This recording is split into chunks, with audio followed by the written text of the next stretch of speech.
Charles and Prince George up there. Wow. So go check them out. Wow. And still, so we don't have the money that Lowell has, but I'm sure that can somehow kind of help us enjoy ourselves on the road. So when it goes to the country being an admin, let's go to London situation or last year, where a country, we talked about the party in London, and we decided that we did not want to really tackle the party in London because we're not from London, right? Yeah. It's very difficult to get fans to go to your area where you're going to be at for this party if they don't even know what is going on in London and how they move around. Right. But country, who was traveling with us, he said, "No, we got this. Let's just trust in the team. Let's trust in our ambassador who was in London." Big shout out to Thomas Scott. Big shout out to the rest of everybody with the Rise Up Tour, the admins, the whole crew. But when Darren called us that Thursday night and said we have the location, and Friday we put the flyer out, and then Saturday we showed up to the event. Country, you was one of the people that showed up first to the event. Yeah. You gave me a call and said, "Jack, there's no room to sit." And I said, "What do you mean there's no room to sit?" He said, "There's too many Falcon fans in here." I said, "Wait a minute, hold on." I said, "Wait." I said, "We just put the flyer out yesterday in some random area in London, Waterloo, I think it was, country, Waterloo, Waterloo in some random tunnel, some random tunnel. Here, country said some random tunnel that had a bar with enough space to hold 300 Falcon fans, and that's what we brought to London. It's about 300 plus Falcon fans. There were more than 300 people in there, boy. It was crazy. As a matter of fact. Oh, sorry. Go ahead. No, I apologize. So what does that tell you about the popularity of the Rise Up Tour? And that's one of the reasons why I wanted to make sure that not only I brought you on here to talk about it, Jack, but I just wanted you to stories like that I want you to make sure you put out. I'd heard about it, obviously. And when I went to London, I didn't get a chance to try to hook up. And all kidding aside, it was real cool to run into you during that time. But just to hear people talk about it, it makes me feel like, dang, I want to be a part of that. And so I just really wanted to put that out there real quick. And before y'all go any further, I got a super chat here on the line. Let me get this on here. Brother play the Jamal. song again. Play the song. I love the song. Me out of my mind. That Steve is killing it. Kill this rhyme. I'll read your super chat. Left, right, read it. That chat is. Hey, everybody who subscribed to One Time for the Fan, we about to step it up. We about to step it up. The next podcast show, I'm gonna have lights and lasers.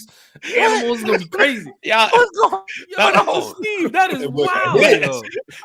Give some love to Jamal D. Appreciate you. Say, gonna do my best to make week 1 this year, fellas. Kick Artie Smith between the washer and dryer in Big Low fashion. Hello. That's what we're gonna do. I appreciate you. Thank you for the super chat. Appreciate you guys. Now, Jack and Mark, I got to put y'all both to the test real quick with these questions. Y'all cannot come on here and not answer the questions. So I need both of y'all to put your thinking caps on. I'm going to start with you, Mark. I appreciate you. Current realistic expectations for the 2023-24 season. Now, let me make it clear that we all want the Falcons to win the Super Bowl. There's no doubt in any of our minds. Is that correct? Sure. Correct. Realistic expectations for the 2024 Falcons. Is it going to be A, a winning record, B, NFC South title, C, at least one playoff win, D, Super Bowl, or E, same old Falcons under 500 again? It's scrolling on the bottom of the screen. I need to answer. Let's go, Mark. You first. I'm going to say, if we're going to be realistic, we got to win the South, man. We got to win the South. I think, we're one of the most improved teams in the NFC, one of the most improved teams in the NFL. So I think the least we can do is beat up on a bad division. And I think it's safe to say we had the best quarterback in our division. So I think if we're being realistic, we're trying to put the fandom to the side. I think the Falcons should win the South, man. And when you say best quarterback, are you meaning Kirk Cousins or Michael Penix? I think we had the best quarterback in the division. I think we had the best quarterback room in the NFL. There you go. There you go. Sir. We can go with that one. We can go with that one. Absolutely. Talk to me. Don't ask Jack. Go ahead, Lo. I'm just saying, don't ask Jack that question. Oh, I gotta ask Jack the question. Ask that question. No, Jack is saying D right there. Yeah, I got. I'm just saying, don't ask that question, man. The most positive Atlanta Falcons fan in the world. The people want to know. That's Eric Parker, Jack, boy. Yeah. What is the answer to that? This question is a great question too, as well. For me, Raheem talked about punching. Once you get to the playoffs, you punch your ticket. You know what I'm saying, to play for that Super Bowl. Outrunning the South and some of the words that he said to the team and the fan base. I'm going to go with that NFC South title for right now at this moment. And of course, the NFC South title does mean that you have punched your ticket to go make your way to the Super Bowl. See, country, I had to put both of those in there so fans can know that I'm a diehard Falcon fan, right? I can see the pros and cons of this team, right, and of the organization. But I also see that this team this year is built for success, right? And in the past with Mariota and Ritter and the team that was around those two quarterbacks, I couldn't really say that. I was talking to a fan today, and I thought about how I was thinking about the team with Mariota and Ritter, and my expectations were a little bit too high because of those two quarterbacks. But with Kirk Cousins, it's a little bit different now. Like I've seen Kirk play, right? I've seen his stats, right? I've seen what he can do with Minnesota. I've seen what he done with Washington too as well. And it wasn't the greatest situation for him, but I've also seen the fan base rally around Kirk, right, from Washington to Minnesota. And I think having a quarterback like Kirk here in Atlanta, which we've had Matt Ryan for many years, fans can see that, if Kirk is healthy this year, 100% healthy, you're going to get a shot at winning the division. You're going to get a shot at having a winning record. You're going to get a shot at an NFC South title. And then you're going to get a shot at possibly playing for an NFC championship game and the Super Bowl. I mean, his comments that he said to the Masters, NBC Sports earlier this year about having his team ready to play against like the 49ers, like that type of level, right? Because the 49ers have been consistent of making the playoffs and to the NFC championship game in the past few years. That's where Kurt's mindset is, right? We have to be better than the 49ers, not the doggone Panthers. Ain't nobody talking about the Panthers. Right. You got to be better than the team that everybody's expected you to lose to, which is right now the 49ers. I think the Packers are showing up pretty well in the NFC. Some people would say the Cowboys are looking good this year, but I don't think so. So to hear Kurt's comments about where he thinks this team could be mentally by the time the season starts, of wanting to go play for that big game, I'm all in, and I'm going to go with the NFC South title for this one. One of the things I noticed that you went by and Lo and I had a little small debate at the beginning of the season, and keep in mind, y'all, and I think I'm older than all of y'all. I might not. I'm not sure. I know Mark, but I probably am.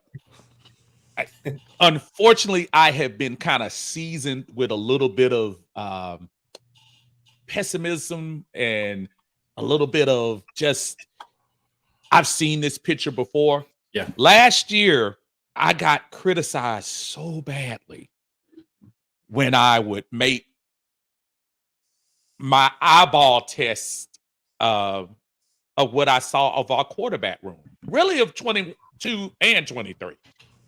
And there was no hate intended on that, but I just didn't see it, guys. I just didn't see the talent. It wasn't that it was personal, but I didn't see it.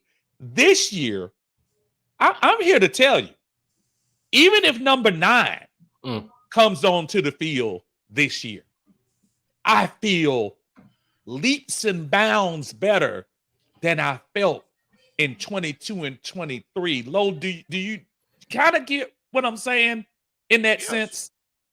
Yes. I mean, the last 2 years, and we can even go back even farther, the last 4 years, we keep going into the season saying if. We keep saying if Desmond Ritter could cut down the turnovers or keep the turnovers to a minimum. We keep saying if, whenever Marcus Mariota is the quarterback, we could run the ball efficiently and play, top 15 defense. We keep saying if Matt Ryan could get the ball out efficiently and quickly enough, and our defense could get more than 25 sacks. We kept saying if, and y'all know my famous saying, if we're a fifth, we'd all be drunk. Now this year, it's like we keep. I mean, we're like there's no doubt. Like nobody's coming in saying if. Like this is the first time in a long this has like 2017 energy. Like everybody's coming in like, oh yeah, well we got the best quarterback in the division. We got Mark just said it. We got the best quarterback room in the league.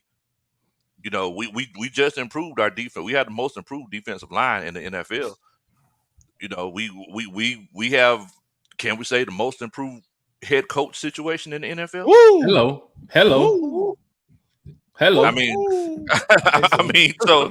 so it's like so. Hello. So there's no more ifs. Like we're talking. You know, let's take it TLC, actual and factual. Like we're talking. Oh man! Hold on. Ring the bell. I'm at it. Don't tell me to follow. What is that? If was a fifth, we'd all be drunk. Actual and factual. See, Hello. here's the difference, Jack.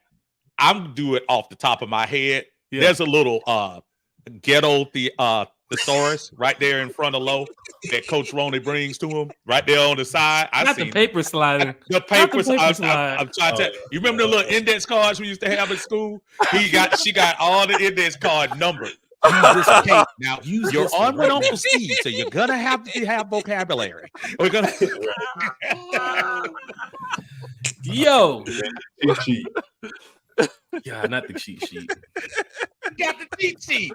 Dag, oh boy. Big shout outs to a lot of folks joining us in here, and I've been running by the comments. Brother John Marino is in the house. Bobby's in the house. Good to see you, my friend. Philip Crawford is in here. Winning the South. We have the quarterback that can deliver the ball and to playmakers. Guns and Saints still trying to do some stuff. Still I don't know why. His name is Guns and Saints. Like He's doing. He got a hate in his heart. When I was in New Orleans, I was trying to find him. Look at the haters, man. I was trying to find him. Wait, he wasn't outside of Denny's on Bourbon Street? No. You seen him outside of Denny's? They were wandering aimlessly around the bayou, and I rode all around there looking for him. I gave the guy $20 extra to stay out for 15 more minutes, and wow, we could never find him.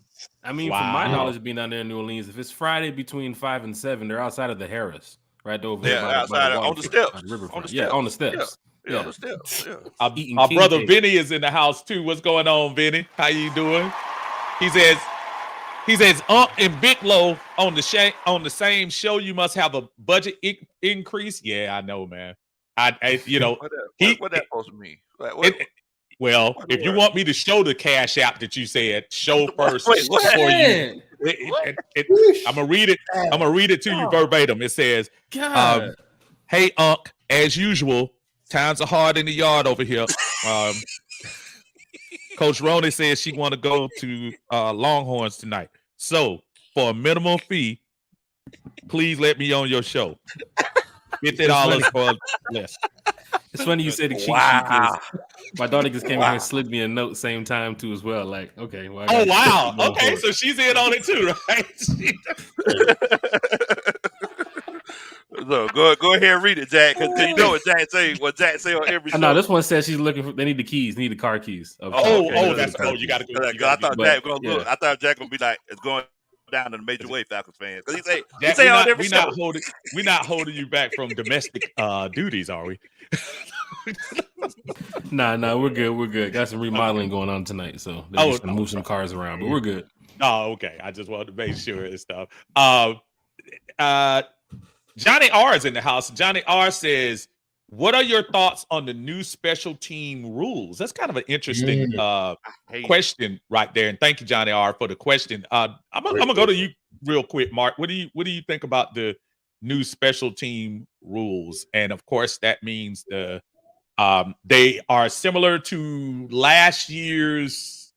Is it USFL or was it XFL? XFL, I believe. The XFL kickoff. I know what it looks like, but I couldn't remember what group it was. What are your thoughts on that, Mark?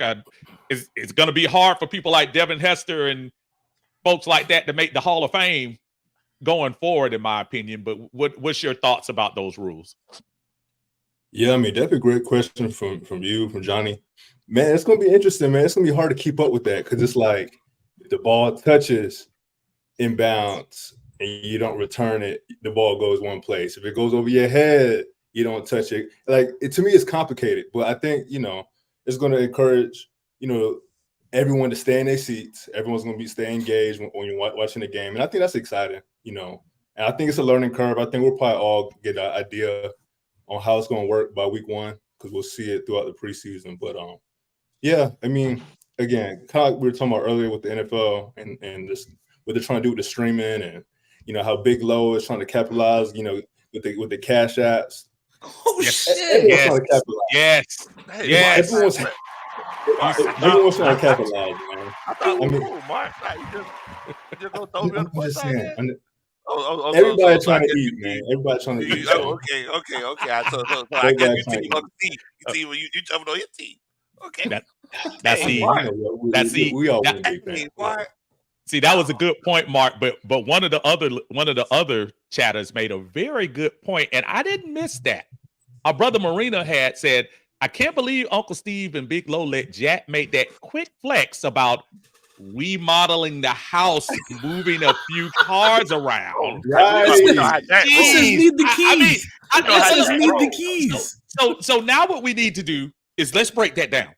First, he's remodeling the house. Again, you don't remodel a house unless you got some house to, They're working on some things. There's still daylight outside. They're working on some things on the deck. Wait a minute, because like 4 months ago they was remodeling, right? Like, we're working on some things on the deck in the backyard. And our Jamaican contractor chooses to work in the evening time, right? So big shout out to our you just buy an island in Brazil? Like, did you just come back from that island you brought in Brazil? Hey man, I'm part Guyanese too as well, so I do look out for everybody from South America, Latin America, the Caribbean, all over, man. Right.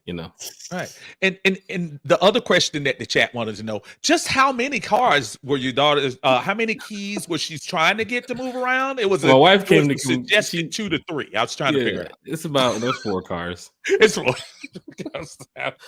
But gotta pull the cars out to get them ready for tomorrow, whatever car we're driving and so forth. So wife, you gotta have a good support system too as well. My wife is a great support system. She helps me out anytime I go live. She got the kids upstairs, they're watching movies, they're hanging out, they're having a good time. There you go. But when I go over my 15 minutes of grace after my hour and it goes to 2 hours and 2.5 hours, and when you got Scott Karisic sometimes on your podcast, it's 3.5 hours. I've seen Scott.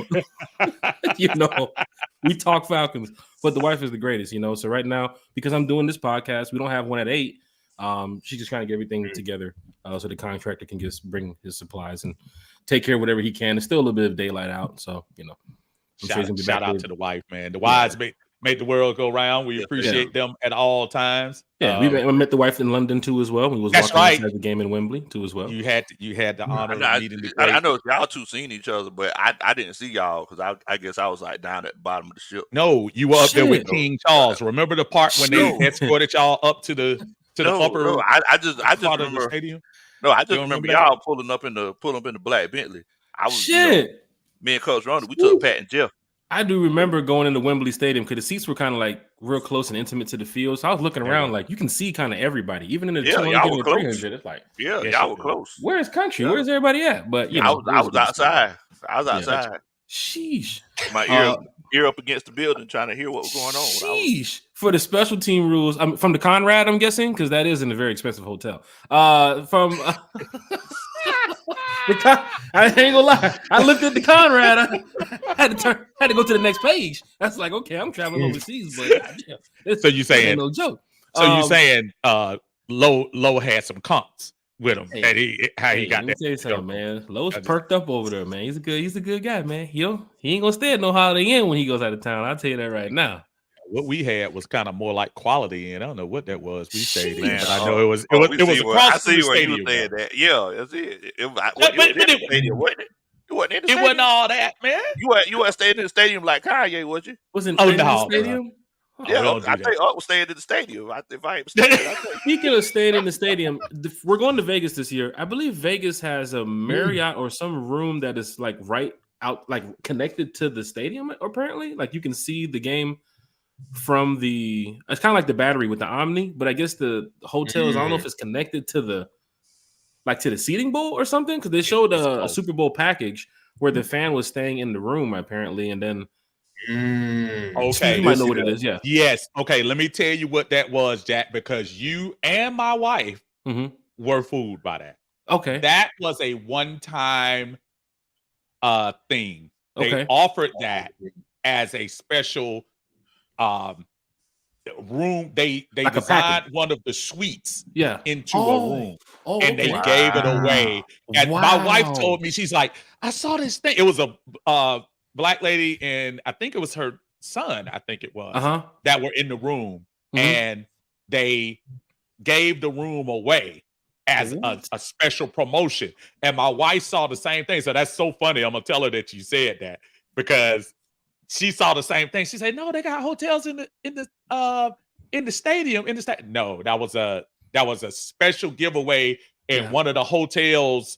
They sponsored it. Yeah. So it was like you were in their hotel. And they opened it was like a suite. It was amazing. It was amazing. You know what we do with the Rise of Tour fan club? I'm looking at this room like, let me find this room before anybody else does. Exactly. Stay here. Exactly. Your buddy Vinny says, I've been looking at hotels in Green Bay already for next year's draft. Motel 6 is $644 a night. You also have to fly in, I believe, to either Milwaukee or I think it's Minnesota or one of them, Chicago or something. Then you have to drive over. So I don't know if you want to fly into. I just thought about that airport too as well. Plus, it's going to be crazy too. I think the Packers Stadium is like in the middle of a field, like in the middle of nowhere. Is it Madison?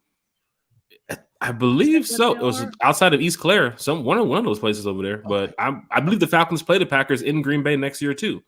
So that's going to be exciting to see. I know we play Arizona too as well. But the special teams question, I'm sorry. You're good. Yeah, like you mentioned about the streaming service, the NFL is changing, right? Yes. And things are what you've seen in the past is totally different from what you're going to see in the future.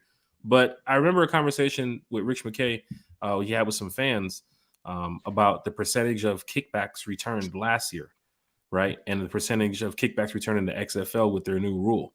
So it kind of made the game safer, but there's going to be a lot more kickbacks too as well. I guess the kick returns from what they're looking at. And they do want to see, player safety increase.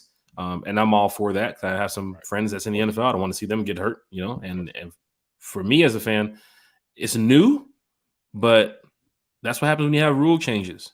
Players have to adapt to it. It's a different environment. But the Falcons, from Avery Williams, if he's on the roster, or Ray McLeod, or McDonald, I'm sorry, was it McLeod or McDonald? You're right. If he makes the roster, I mean, who's going to be the kick returner? I don't know. We need to get some yards back, because I need to see somebody take one to the house. I think the last one I seen was, it's been a while, So I want to see those Allen Rossum days, those Devin Hester days. I want to see some, some kick returns back that's going to give us some yards and set up Kirk in a position where if you're playing over the 50 most of the time with Kirk, you're in scoring position, right? So that's actually good if you can get a guy back there who can, take the ball back a good 15, 20 yards. And for the new special teams setup, the new alignment, I know special teams coach is going to get everybody together on that, but I haven't seen it play yet. I guess Canton is going to be the first time we see it, the Hall of Fame game, when they're going to, do their kickoff return. But I can't wait. Who's going to be the kick returner for the Falcons? That's the question. Who's the kick returner for the Falcons? Think you'll let Mooney go back there and do anything, or too much money? Pay him too much to go kick return. 4.5 speed, though, right? I got him on Ray. Some would say Casey Washington. I heard Casey Washington. Casey Washington too as well. I'm not the coach, but I would love to see during training camp some flashes of some players that we can talk about on the channel. I think camp was going to, they're really going to show a lot of who's going to be the cornerback 2, who's going to punt returner, who's the kick returner, who's the wide receiver 2, 3, and 4. That's why I love those camp days, because we're right there in the front row. It's like it's good that you get to be that close with the team for 2 weeks. So that's pretty cool. I remember last year, like, you kind of offended Scotty Miller, but we ain't gonna talk about that. But shit, yeah. Shit. Hey, we saw too much of Mike Hughes returning kicks and punt returns, so hopefully we don't have to see that. And then I think a guy we're forgetting about is D. Alford.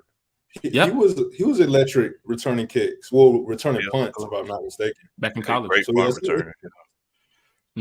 Oh, this is a name. Henry says kick returner is Uncle Steve's favorite, Felipe Franks. Eric Parker.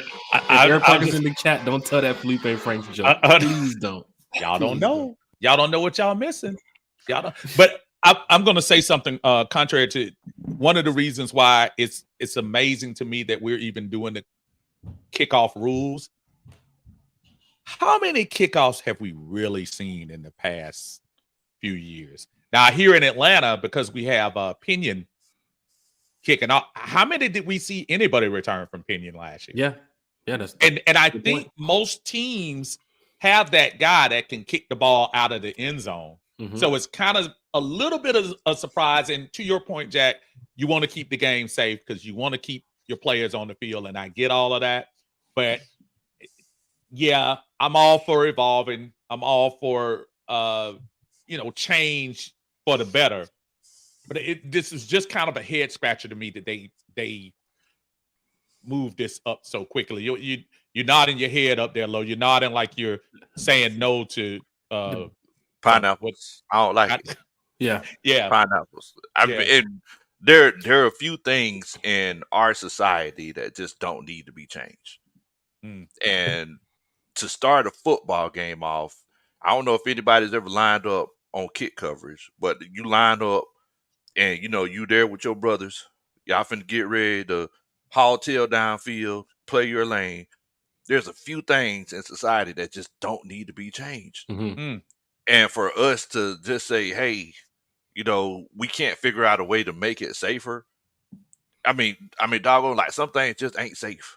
Yeah. Bungee jumping just ain't safe. I don't, skydiving. It ain't. I mean, you have a pretty good success rate, but it's not necessarily safe. But my whole thing is that if it's one of those cases where we're changed, so you telling me the iconic shot? Just imagine the guys the last 50 years who've been running down the field for the first kickoff for the Super Bowl, how that felt. And you telling me moving on next year, whenever we play against the Baltimore Ravens in New Orleans, instead of running down the field, we're just going to be right across. We're just going to be right across 10 yards away from each other. Like, okay, all right, boom. Mm-hmm. Like, no, man, it's like, football is football. Like, so why are we trying to unfootball football? I mean, at the end of the day, I understand you're trying to make it safe, but it's a multi-trillion-dollar industry. There's other ways to make it safe than put people 10 yards away from each other. Yeah, a big head scratcher for me was to the NFL, being that big $1 trillion company, looking at the XFL for a rule change. Like that was kind of like the XFL. Like everybody was talking about the XFL not even being in any type of rank or runnings against the NFL. And then now your offseason is filled with, I guess, UFL and XFL and all these other, NFL affiliations they have going on. But still, it's like, what the hell? The NFL went to the XFL and took some rules from them and applied it to the NFL. And I was like, all right, shit, man, let me go make up something in my backyard and see if they take that one too. But you never know. It is what it is. Got a question for you from your buddy Coy here, Jack. He says, hey, man, I need some advice. I'm a diehard Falcon fan, but I have a conflict of interest. Jack Spade, my nephew, was drafted to Pittsburgh. Shout out Benny. Bishop Jr. Mm-hmm. I want to see him ball out, but not against my team.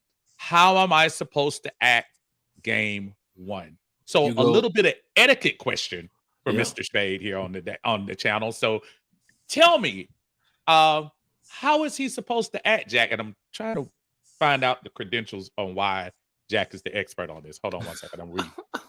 He's the most popular. He's the most positive Falcons fan in history. So as you put on your therapist hat, I want to see how are you going to advise this young man? First of all, you gotta block his number on game day. Gotta block the number. Gotta block the number. Corey, hey, big shout out Benny. Hey, Benny Bishop, big shout out to you, man. I'm telling you, man. But Corey Bishop's a Falcon fan first. Okay.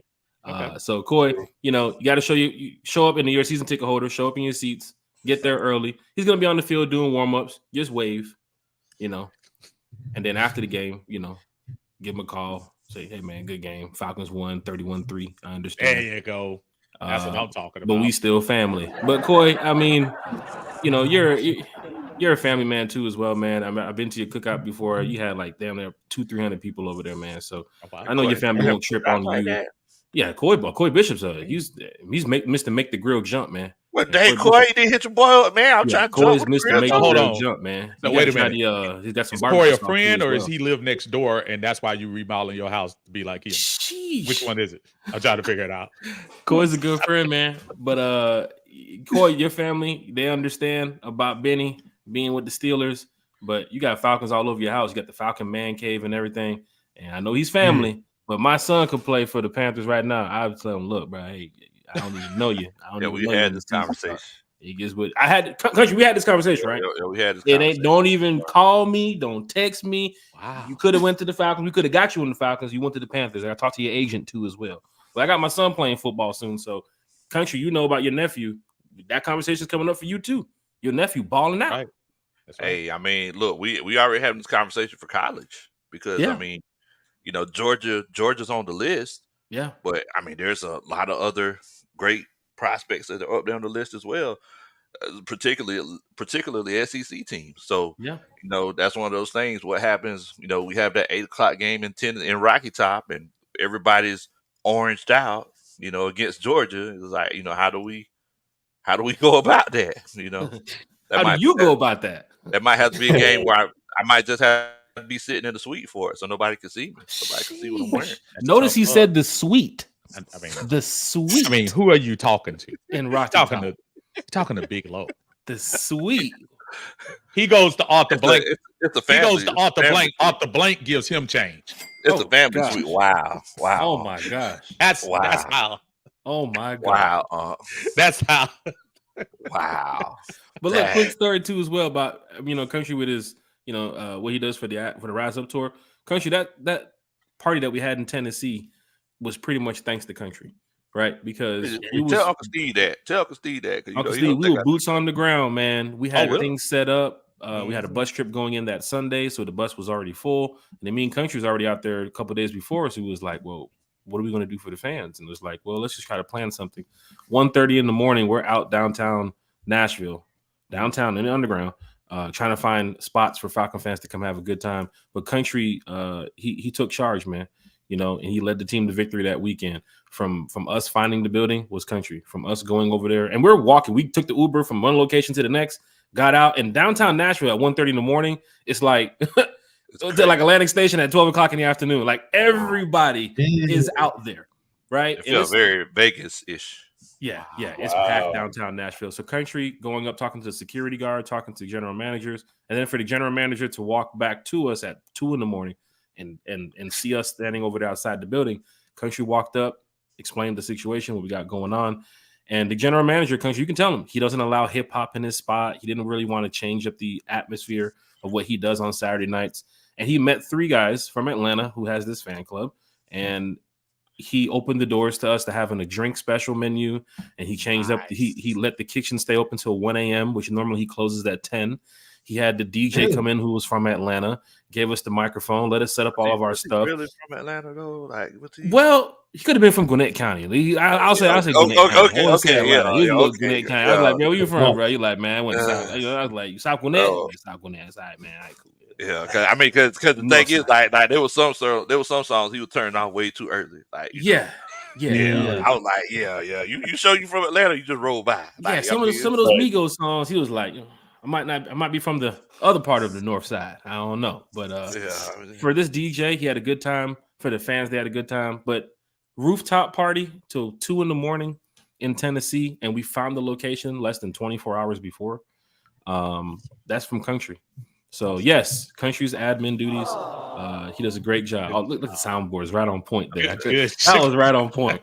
I mean, I'm you know, really, quite honestly, I'm hearing this humanitarian part about Low, and I haven't seen it yet. I mean, every time I meet up with the cat, I mean, we're either at odds. Why we at odds? He kind of convinced me Desmond Ridder is a better quarterback. He's taking my TV time. The last time he and I were together at the Benz. Well, I don't know what side you were. Actually, we weren't together. That was funny because I'm on the other side of the field looking at the camera, and I see Country. Then I see Uncle Steve, and the camera don't know who to focus on, right? Exactly. They're shifting toward the energy is shifting toward each other. Like, yeah, I'm over here, and then Steve's over here, and then you see Uncle Steve. Then you see 20 seconds of Country. Then you see 10 seconds of Steve. Then you see 30 seconds of Country. Then you see 5 seconds of Steve. Then you see 2 minutes of Country. Country, what you doing over there, man? I just gave him $20 for the game. That's all I did. I just gave him $20. I mean, yeah, but see, you know, that don't hit right with me, bro. Oh, that's my fault, man. That ain't my fault. They're gonna care like me more than they like you. That ain't my fault. You can't blame me for that. Let's not talk about when Country was in the terrace that day and Terry walked over and started talking to the family. Was it your family was over there and Terry walked over and started talking to everybody? Terry hit on my grandma. Man, come on, man. Not Terry hit on my grandma. Man. Not Terry as baby, man. Yeah, because you know I know Terry, so I'm over there talking to Terry, and then Grandma come over. She's like, "Yeah, did you hear him slip that in? I know Terry. I know Terry. I know him. I know. I just said because like, he recognized me. So it's like, so I was sitting over there talking to him, and then Grandma come over there like, "Yeah," and I'm his grandmother. And Terry like, he stopped what he doing. He started talking to me, pushed me over to the side. He was like, "You ain't nobody's grandmother." I like, "Terry, but chill out." Sheesh. I mean, there's another story about a Falcon player telling Country, you know, when they saw each other, "Hey man, I saw that WSB report. Saw you on TV. I really like that report, man." Talk about Cuzzo. Good old Kirkwood Cuzzo. Yeah, we hitting that bank head bounce on Kirk. He is good bank head bounce too, don't he? He did. Yeah, a little shoulder shrug, a little shoulder shrug. Yeah, a little shoulder shrug with it. Like, okay. Speaking of Kirk Cousins. Oh, he's here? Damn. I wish he was. Atlanta Falcons pandemic has a question. He says, "I have high expectations for us. My question is, why are the masses shortchanging Kirk Cousins? Can he actually catapult us to the next level?" Mark, I'm gonna put that question to you. What are your thoughts of Kirk Cousins taking us to the quote unquote next level? Hey, I mean, you know, he's proved he's on ball in the regular season. He's going to get you, 4,500 yards, about 30 touchdowns. But I think the biggest thing for Atlanta is we have young offensive coordinator, young defensive coordinator. It's Kirk's first year. So I think, kind of like you were saying earlier, we've all kind of been, what's what I'm looking for? We all been bit before. So we're all kind of hesitant to say, hey, this guy's going to take us to the promised land in his first year. But again, I think it's more of the offensive coordinator. It's such an unknown with the play caller that we're not going to jump fully on board with Kirk Cousins. But, I mean, hey, he's capable. Again, you ask me, you know, I think he's going to give us about 4,500 yards this season, 30 touchdowns, and he's going to put us in position to win every game. Hey, Mark, do me a favor. Could you please politely tell Lowe's dog not to interrupt you when you're giving an answer? Tell him, say that was rude. That was rude, and for his dog to come up and start. Can we mention every time we mention Cousins, the dogs bark? So maybe exactly. What's up with that? Oh well, you should have heard him last year. They were howling when you said Ritter. Ooh. Wow! Watch this. Did you hear that? Hold up. Let me let the dog hear that one time. Let's see. I love that. Let's see. Nothing. Usually he start barking. Nothing. Usually he start barking. Trust me, it's all love. Hey, I had my girl. She had to lock the door. I had to make sure I had to lock my dog out. So it's all see. Hey, I appreciate that, Mark. I appreciate how understanding you are, Mark. But you know, Uncle Steve, he'll be understanding like that, man. You know, it's all right. Jack, same question. Yeah, to piggyback off what Mark said, good point there. But Kirk stats, what he mentioned, that's playoff stats. You give me a quarterback with 4,500 yards, 30-something plus touchdowns, Steve. You can put the stats on the screen. Look what Kirk has done. Wow. We need a 4,000-yard passer here back in Atlanta. I was going into games last year saying we won the game, and our quarterback just went 11 for 16 for 157 yards. That's strange. And then we would lose the game and say, oh, we lost the game, and our quarterback just went 12 for 27 for 167 yards. I don't want that no more. I want a quarterback that's going to give me 300-yard games. I need a quarterback that's going to give me 250, 3 touchdowns, 100+ passer rating. That's what I want to see. Bijan eating. But teams are talking about what the Falcons are doing. I'm telling you, there's teams that's looking on their schedule right now saying, hey, that team in Atlanta, they ain't no joke this year, right? So be prepared. There was 1 sack away from the playoffs last year. Really, 1 quarter, 1 game, however you want to say it. But I see this team this year with Kirk taking them to the next level. And he hasn't even thrown a pass here for week 1 yet, right? But I know what Kirk has done in the past. He's a veteran. This is not 21-year-old Kirk. We don't know what we're looking at. Or 19-year-old Kirk. No, this is a quarterback that's 30-some years old. He's been proven to be on teams that if you have a team around him, he can win. And he helped beat the Saints too as well. For us Falcon fans, that was, saw that game.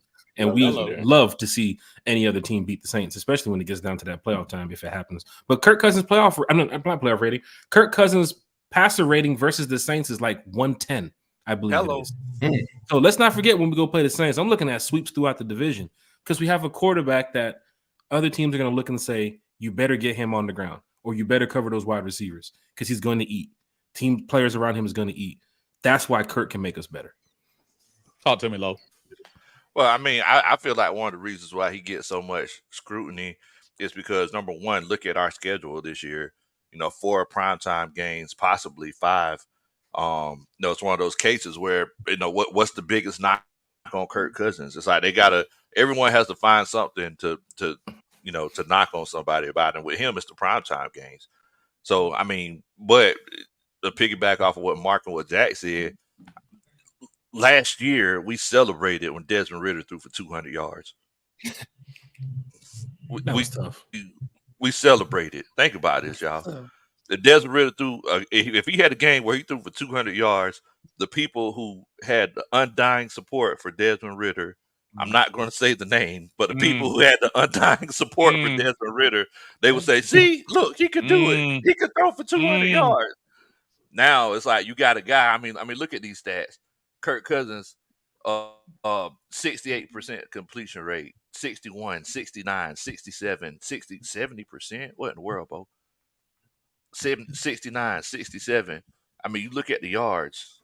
I mean, if you put that with I'm sorry, go ahead. But no, I mean, just looking at the stats, I think the crazy thing is you look at his last season in Minnesota, he played 8 games. He threw for 18 touchdowns. Desmond Ridder and Heineke together threw for 18 touchdowns the whole season. The whole season. You want to talk about the next level? I mean, this guy was on pace for 5,000 yards. He was on pace. Easy. Come on, man. And then you talk about a team who's the defense, everybody's saying that the defensive line has improved. And you got a whole new style of coaching. One thing that a lot of people forget: whenever you bring a new coaching staff in, everybody else doesn't know what to expect. They don't know if they're going to do what they used to do in Los Angeles. They don't know if he's going to take pages from Tampa Bay. Like, it's a complete unknown. So you have the upper leg in that regard. Yeah. So I mean, I just don't see why it wouldn't work. Here's my question to you, Country, to you, Mark, and to you, Steve.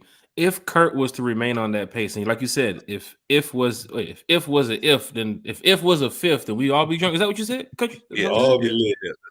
If Kirk Cousins would have remained on that pace, would the Detroit Lions would have won a division? Because you're talking about a guy who possibly would have been in over 4,500 yards, 30+ touchdowns. The Vikings would have been fighting for that division, and it was unfortunate that he went down. And to see what happened with the Vikings, I mean, I'm not a Vikings fan, I don't care. But for Justin Jefferson and some of those players, they believed in Kirk. Jordan Addison, some of those young guys, they believed in that guy. That fan base believed in that guy.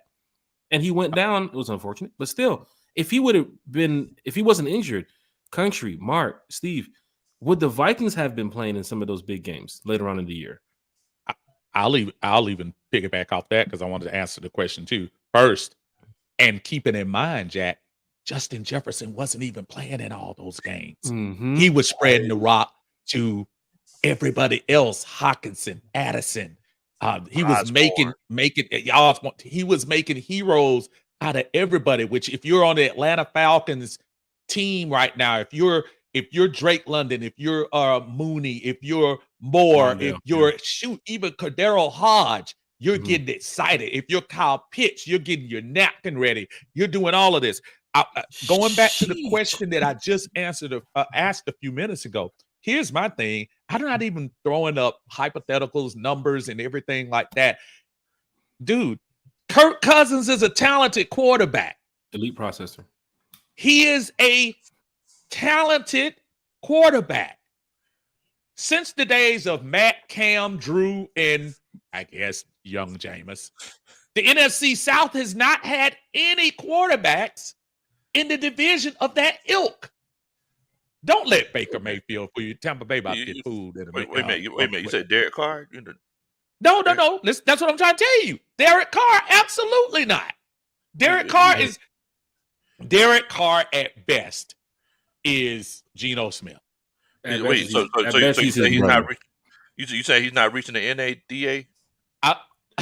Shit. Not reaching Kelly Blue Book value. He's not. Somebody just texted me and said Derek Carr at best is David Carr. Oh shit! You know what? That actually might be better. But gap insurance. Everybody, make sure you get gap insurance. Everybody, make sure. Sheesh. Kirk Cousins. Down when they told you about them pre-owns. Total loss. Certified pre-owns are all they cracked up to be. Kirk, and again, folks, I'm not trying to baffle you with BS. I'm just look at the numbers. One of those years, even the 8-game year, would have gotten us at least a division. Yeah. Hello. So I don't know why people are questioning whether Kirk Cousins will be a great addition to this team. It's a matter of when and if his Achilles is going to be okay when the season starts. I have a feeling it might. But go ahead, Jack. I see you. Substituting those stats, like you just said, substituting those stats for the Falcons last year, that would have been right there to get you to that playoff line. Like if you would have changed that around for what Ritter had to what I'm looking at right now for 2023. Oh man, come on. I disagree, bro. Jack. It would have been 2-3 games better. Oh shit! You said to the line. It would be 2 to 3 games better. Jack, there's something else. Let's do this. I apologize, Lo. I apologize. Oh, no, you good. Oh no. I'm sorry. I was just going to say there's something else. There's another circumstance that we're forgetting as far as last year. They didn't have any running game. Dalvin Cook was gone. I mean, Dalvin Cook was gone, and they thought Madison was going to be the heir apparent, and that was a dumpster fire. So that was almost close to your boy, Mike Davis, right? Didn't you say that? Didn't you? Yes. Yeah, very Mike Davis-esque. Jack, true story, Jack. I was sitting home, and the next thing I know, I got a text with that picture. Remember that infamous picture with those thighs of Mike Davis in the t-shirt? Yeah, the Popeye. Low said, Earl Campbell. I didn't say that. I didn't say that. But, oh my God. But Jack, substitute those numbers for, I'm just going to go down the line, the Washington game. Yeah. The Minnesota game flipped over. Obviously, he played for Minnesota, but the Minnesota game. Yeah. The second Tampa Bay game. Yep. The Cardinals. Please mention the Cardinals game. Thank you. The Carolina, we can't get a freaking touchdown game. Which we all sat there and watched. Which we all sat there and watched together. You, country, pound for pound. That was crazy. So that's the only reason that obviously I was being facetious. Oh shit! I remember the pick. I'm sorry. When I think about the pass, I'm sorry. It starts to hurt. Worst interception ever. It's nothing more hilarious than to watch your friends, or and obviously, when I saw Jack in London, it was after the game, but we were all, as he said, we were all together. I love being able to watch the faces and the reactions, and you see the heart of these guys as fans, which I love to see.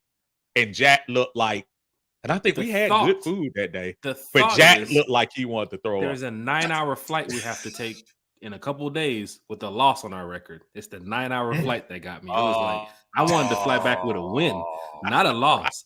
And anything over a 4-hour flight, I hate. And I can tell you right now, that 9-hour flight was like sleeping, like, can't believe having nightmares. Like, no, throw the ball away. Don't do that. Waking up, sweating. That was tough, We're on the man. plane. That was Two tough. Jaguar fans are on the That plane interception. heading back to Atlanta for a connecting flight, and I'm looking at them like, I'll throw you off this plane right now. Bro, I was sitting next to a Saints fan in London. That was the one thing that was crazy. Seeing everybody's jerseys from all the NFL teams because they're all supporting everybody else's team. Absolutely. It's like the London Jags are there. They have their fan base. Even their thank you video that they played before the game was like, y'all are the London Jags. Like, how do you not see this video? It went back to like 1987. Like, the Jags were around since 87. When did this happen? But they were preparing to have the Jags in London. But to sit next to a Steeler fan, a Patriot fan, a Commander fan, they're looking at me like, what just happened? What do you mean? What just happened? That's how they were looking at me. They play rugby. Oh, okay, cool. Well, never mind.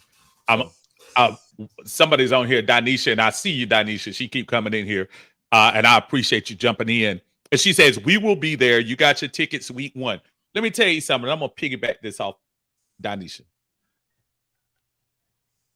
We're starting the season against arguably one of the best traveling teams, if not the best traveling team in the NFL.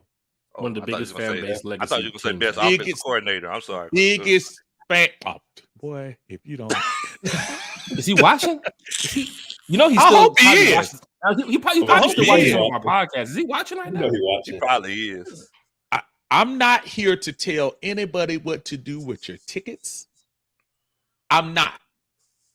But I am telling you, and I'm pleading with you, please don't sell your tickets to these Pittsburgh Steelers fans. Oh, yeah. Please, do me a favor. They will pay anything to. For week 1, find a Falcon fan. If you're not going to game 1 anyway in the first, and not saying it, if there's something personal that's different. If you're not going to game 1 and you know you can't make it, gift it to a Falcon fan or give them a discount. We can't have the crap we had a couple of years ago. Please, when we had Lowe's favorite quarterback, Marcus Mariota, which I think that was his last game, where he threw the interception. Yeah, that was it. Where he tossed the interception. It wasn't even a throw. It was a toss. He tossed the interception. First play of the drive. Falcons got the ball. We just need to drive the field, score a field goal, and we win the game. First throw. First play. Minka Fitzpatrick celebrates. Threw it right to him. Threw it right to him. And I could just see the look on Jack's face was probably the look he had that day. That he was, I mean, do y'all remember the terrible towel? And the bins wasn't even full. They wasn't even full. But you saw them towels. Like, it was crazy. That goes go ahead. To a lot of the fan clubs that we talk about with this Rise Up Tour fan club. A lot of those Steeler fans are part of fan clubs. That Steel Curtain, there's a couple other ones that's out here in the South, and a couple other ones up there in Pittsburgh and so on. But those fan clubs travel well. I just shared something in the chat with you guys about the New York Giants fan club and how they have 3 different chapters here in Atlanta. Right. The Giants fans, which we play this year, will be showing up to the Benz. The Cowboys fans will be shown to the bench. And the Cowboys, 2 of the Cowboys chapter fan clubs already hit us up because they want to party with us in Atlanta. So I'm telling you right now, when these fan bases show up in the Benz, it's very important that you not only do not sell your tickets, but show up on time in your seats.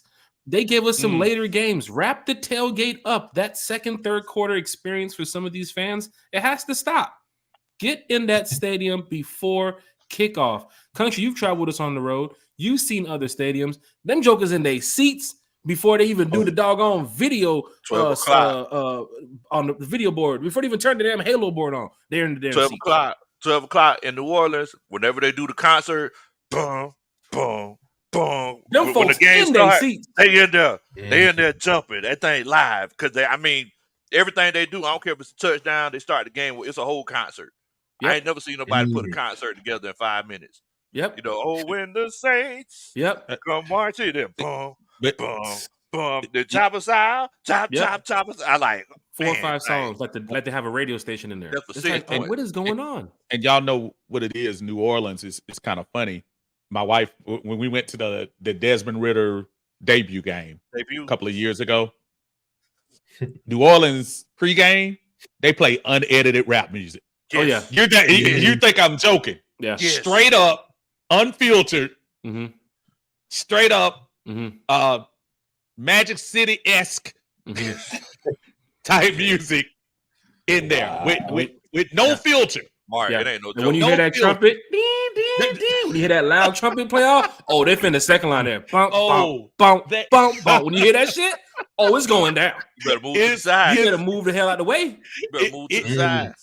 It is on. But I'm gonna go back to something too, and I know it doesn't apply to you four, and probably some people in the chat. We've had that issue here since probably the 90s. Like, people infiltrated the Atlanta metro area. Like, we have a transient city, yes, where folks come in here, and we had the problem at the Georgia Dome, folks. During the last run in the Georgia Dome, they had to beg the fans to come early.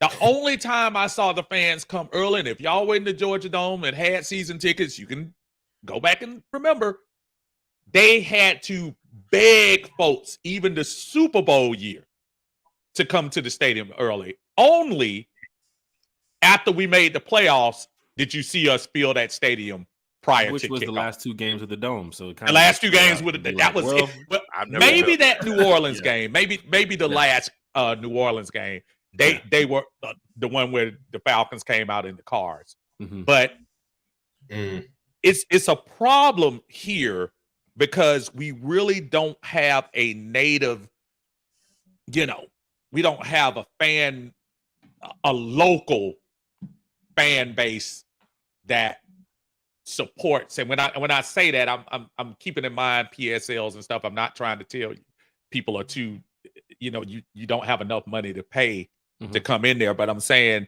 it's gonna take a lot to get folks to come in at 12:30.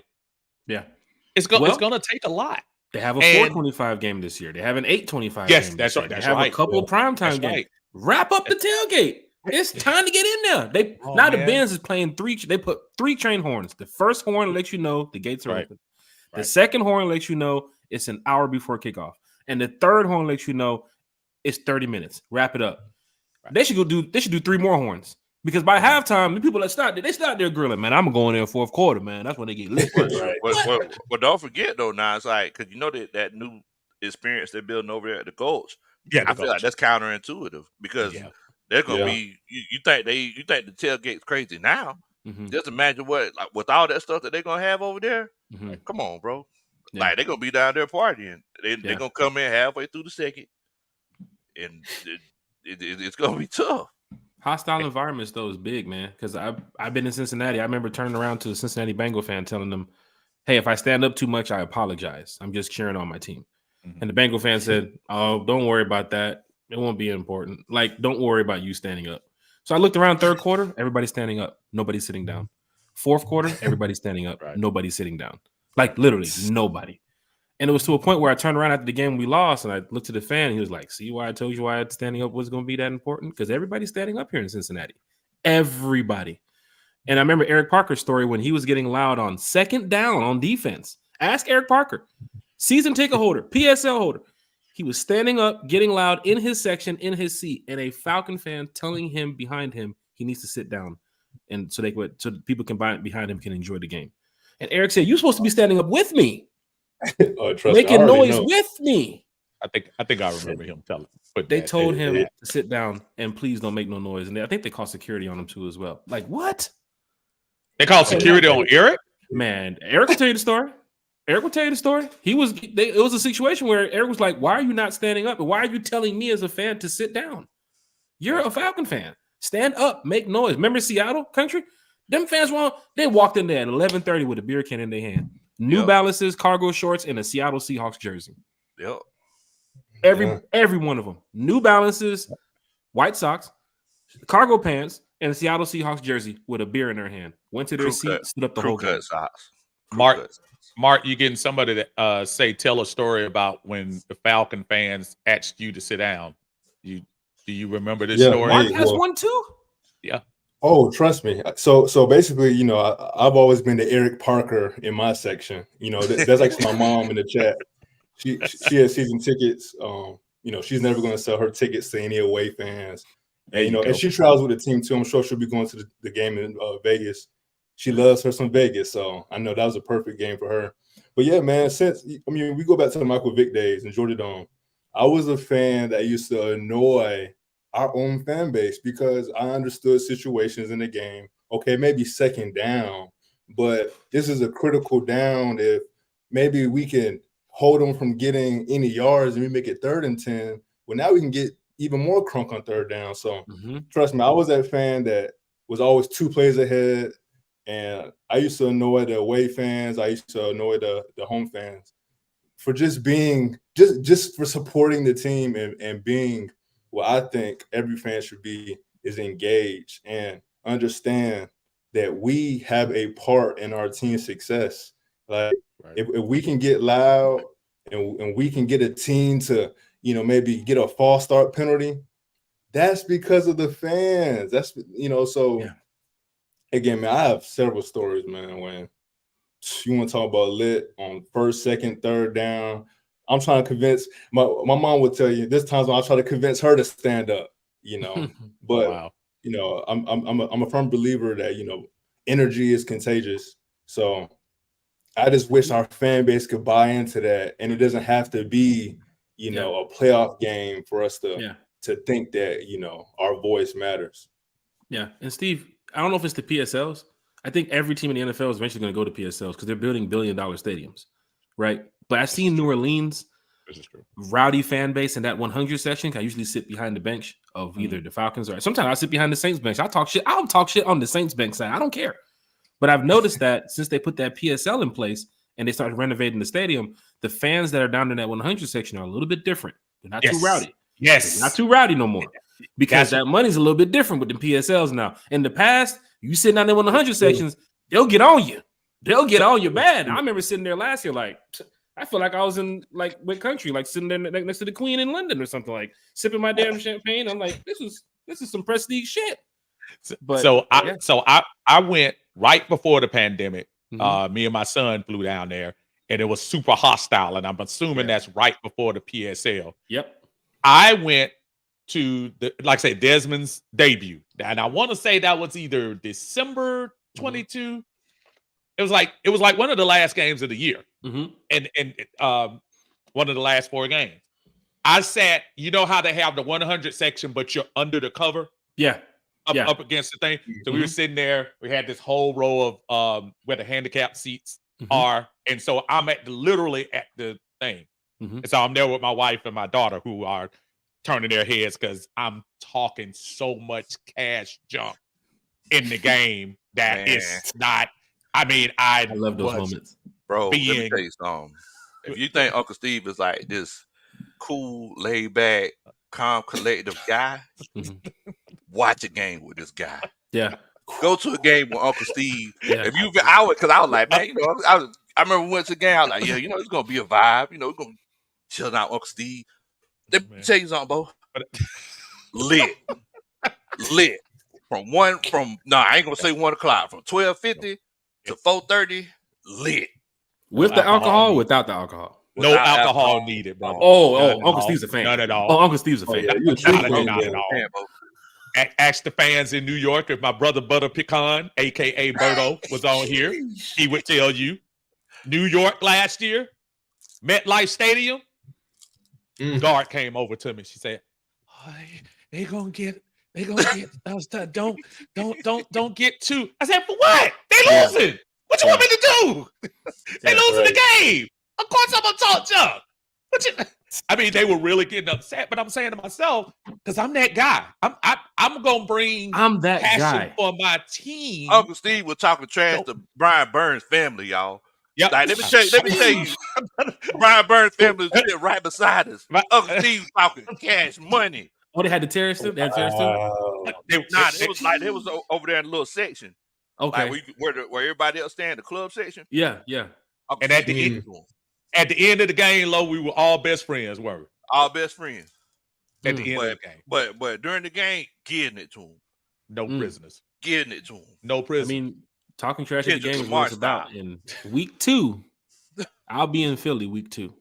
So I'll be going live a lot in that stadium. I'm going to try to do the best I can to create a Falcons versus Philly fans, type of video, so that way fans can see, what Falcon fans are doing in Philly and what Eagles fans are doing in Philly. Because my friend in Philly said they're not that bad, but then I got another friend in Philly that said if you sit in the 300 or the 400 section, they're gonna beat your ass up there. Really? So we're gonna find out. I'm gonna try to be somewhere behind the bench, but I talk trash. That's what I do. I make it fun though. I want to know the people around me. I shake hands. How you guys doing? Let's keep it cool. But we're gonna support our teams. That's what it is. Absolutely. But the moment we get out of hand and somebody starts pointing fingers and they want to fight, that's a different story.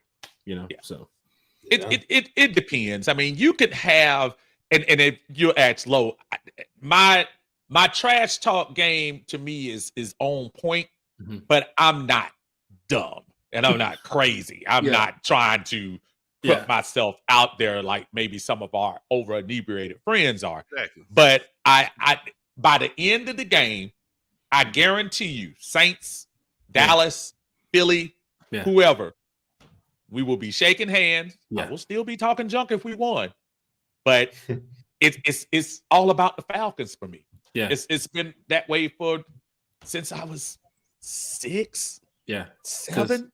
I went into that New Orleans game a couple weeks ago, or that last game of the season. We was tied at the half. I went in there talking. Oh yeah, that's right. Shit. I went back to my seats talking shit until Ritter threw the pick. Then I was like, okay, well, this is over. I'm done now. But we had fun. We have fun everywhere we go. But Cardinals fans in Arizona were talking shit to me because we were losing. And I was like, Cardinals fans. I'm in my chair like, Cardinals fans. They're like Jags fans. Like, Cardinals fans.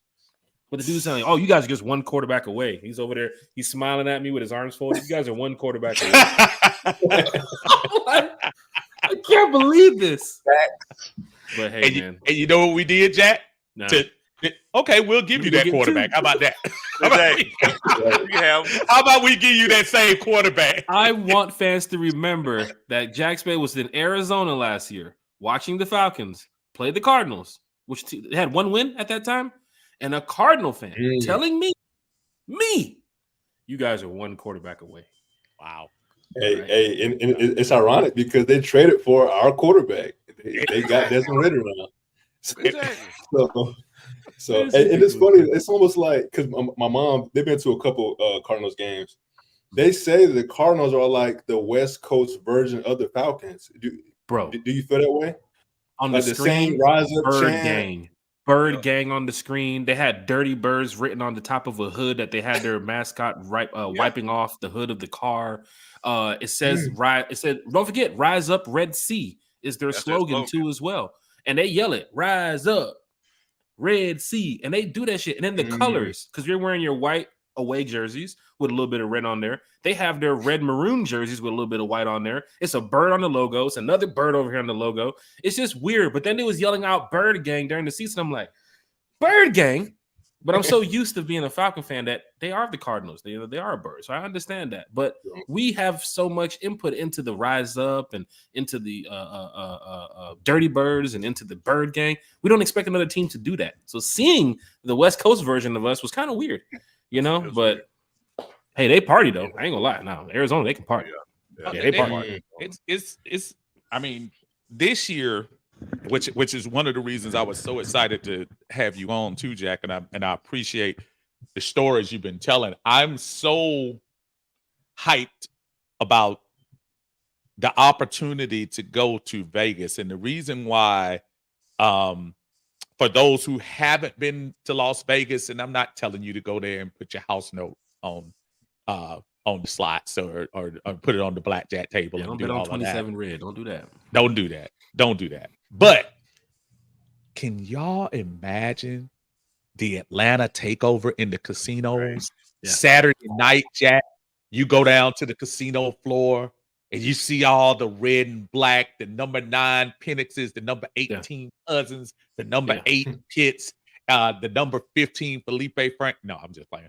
But all the other, y'all can go on the floor and see that. And then more importantly, Sunday morning, watching all the hotels and all the people going to to me, Monday morning.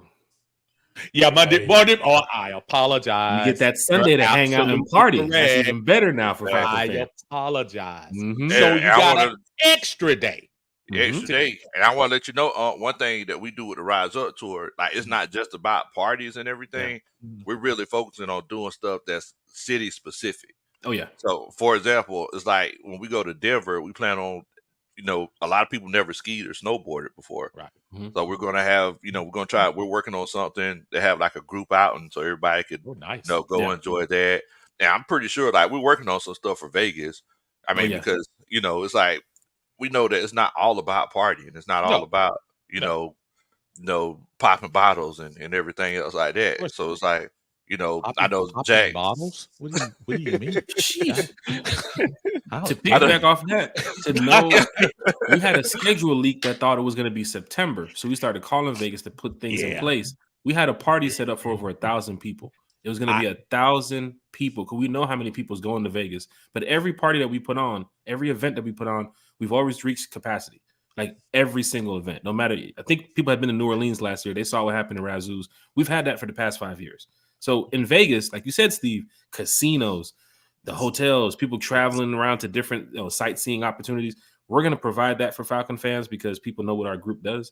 But that party in Vegas, it's going to be ridiculous. I can tell you right now, it's just going to be ridiculous.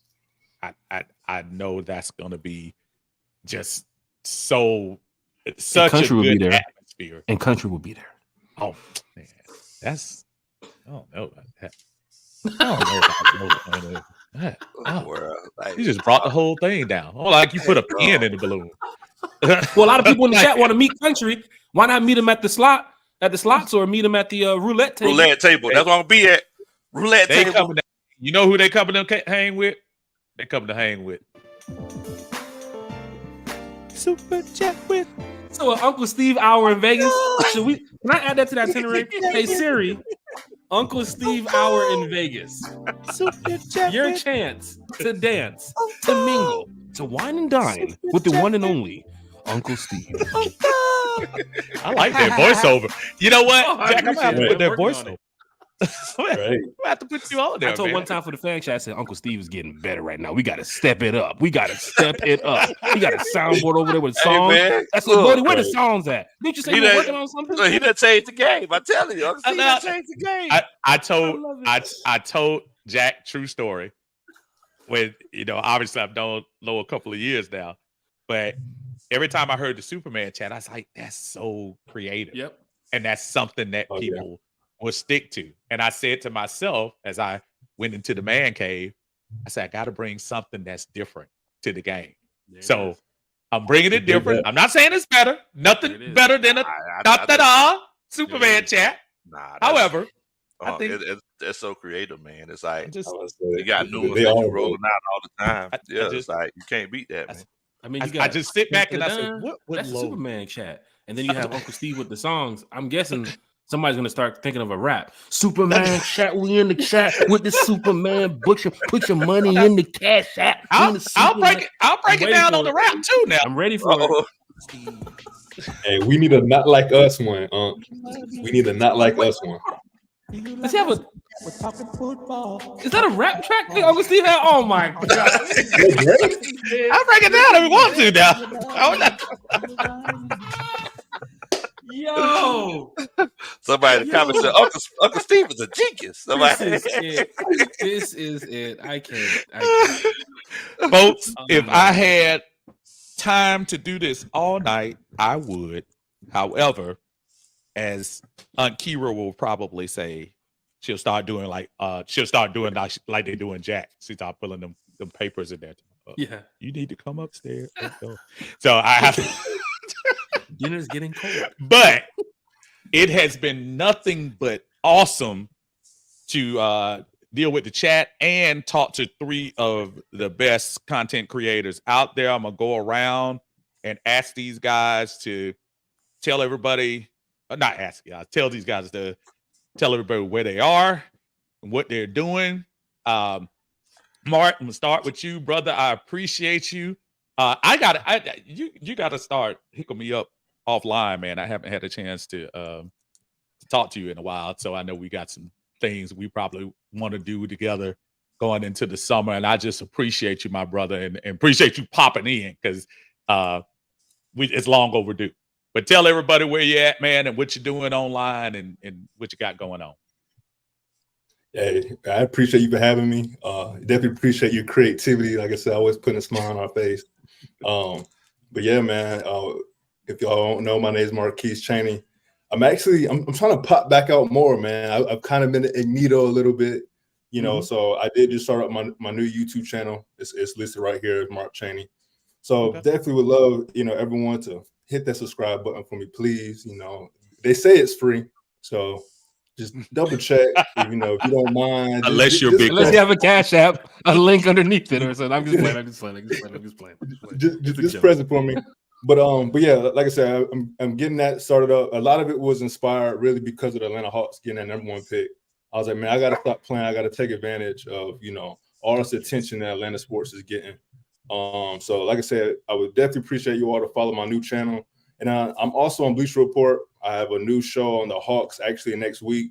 I know Berto goes live Wednesday, so we should see the butter pecan fella on Bleacher Report. So, hey, like I said, I'm just happy to be here, and like I said, I'm just trying to be a part of the family, man. That's all it is. So I appreciate you. Mark, you already got somebody else subscribing. If you don't mind, Mark, I don't know if you can see the chat or not. Put your link in there so folks can get it in there and subscribe to the channel. And, I just subscribed as well, Mark. Hooked up in there. See, they're quick to do stuff like that, Mark. My technical skills, I'm gonna have to do it when I leave.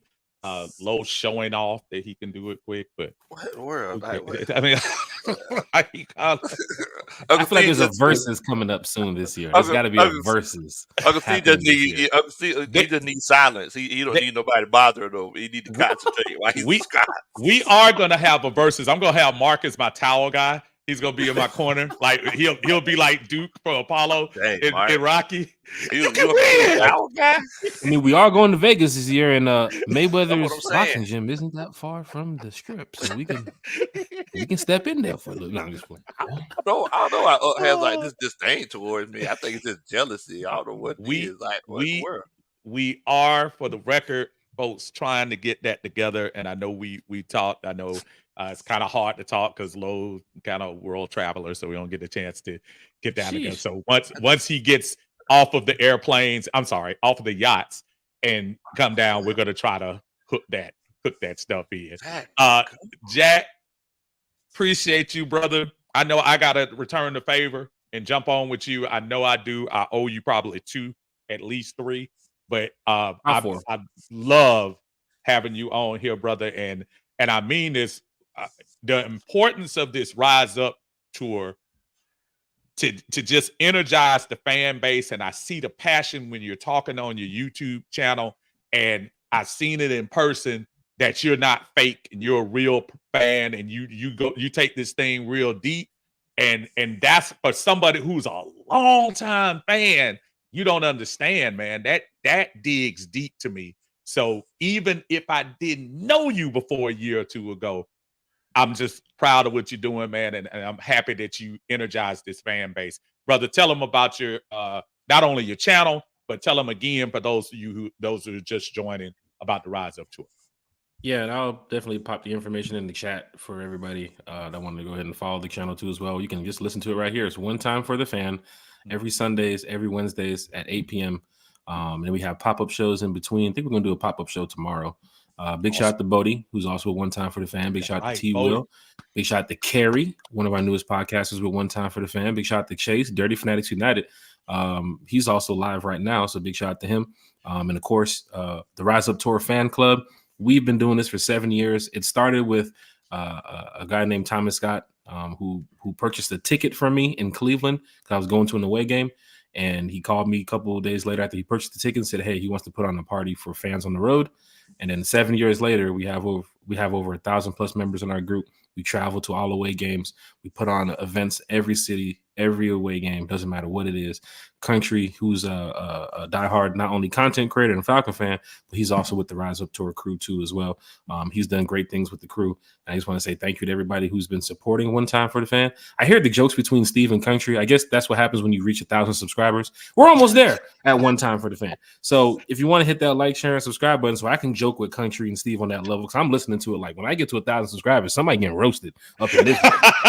But I ain't gonna, we're almost there. We're about 100 away. I think we're like 102, 103 away. But fans love the content.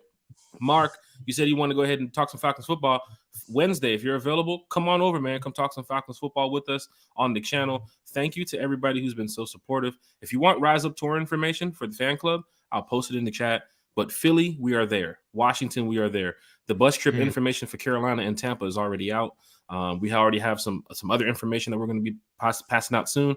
I just want fans to just know that when we go on the road, we do these things for you guys, right? We want to make sure you all can feel like you're in Atlanta when you're on the road. It's where fans become family. That's the Rise Up Tour fan club. Thank you all for tonight. I mean, again, I say this seriously. Atlanta Falcon fans, that's the kind of camaraderie we need, especially when you're on the road and you know, sometimes you might go. I've done that. I've gone to a game and it's only like 2 or 3 of us and you don't really know anybody. And it's just a good thing that I know it. I'm telling y'all, I can vouch for this cat.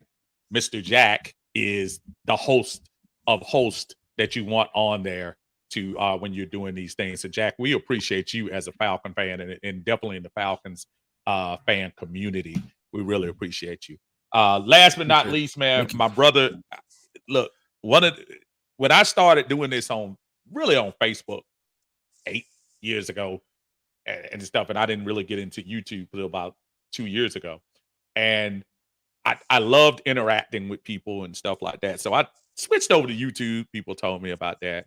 And I ran into a couple of folks, and y'all know the names, you know, Smitty and Smitty Sports Machine. Shout out to him. Butter Pecan, aka Berto on 95 North. And this guy right here has become a confidant and a dude that I talk to a lot about a lot of the things that are going on with the Atlanta Falcons. And we're always laughing. I've even heard some people say when he comes on, we laugh so much. Sometimes you forget about that it's a sports channel. You just like being entertained. And he's one of them cats, man. And I just appreciate his friendship and more importantly, his Falcon fandom. And I think I've said enough. Is that how much you pay? Is that $100 worth? How much I paid for? Is that good? Okay. So so since I've reached that criteria, tell them about the channel. Nah, you just at 65. You can keep going.